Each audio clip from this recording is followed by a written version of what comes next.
Star India one मध्ये आपलं स्वागत आहे। पाहूया आजची प्रमुख माहिती।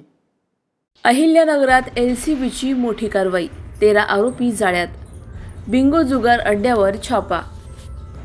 अहिल्यानगरात अवैध धंद्यांवर पोलिसांचा हल्लाबोल। अहिल्यानगर जिल्ह्यात स्थानिक गुन्हे शाखेने अवैध धंद्यांविरोधात मोठी मोहीम राबवत MIDC आणि श्रीरामपूर शहर पोलीस ठाणे हद्दीत धडक कारवाया केल्या आहेत। या कारवाईत जुगार, बिंगो सेंटर आणि अवैध दारू विक्रीवर छापे टाकण्यात आले। एकूण 7 गुन्हे दाखल करून 13 आरोपींवर कारवाई करण्यात आली आहे। MIDC परिसरात सुरू असलेल्या बिंगो जुगार अड्ड्यावर छापा टाकून रोख रक्कम, लॅपटॉप, टीव्ही स्क्रीन, मोबाईल आणि जुगार साहित्य असा मोठा मुद्देमाल जप्त करण्यात आला। तसेच विदेशी दारू आणि गावठी हातभट्टी दारू विक्री करणाऱ्यांवरही गुन्हे दाखल करण्यात आले। या सर्व कारवायांमध्ये एकूण 5,68,560 रुपयांचा मुद्देमाल जप्त करण्यात आला आहे।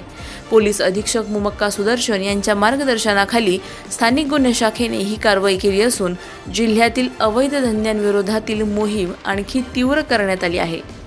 प्रतिनिधी जाकीर शेख, अहिल्यानगर। आमच्या YouTube चॅनलला नक्की सबस्क्राइब करा। पाहत रहा स्टार इंडिया। फेसबुक आणि Instagram स्टार इंडिया वन ला फॉलो करा। पाहिल्याबद्दल धन्यवाद।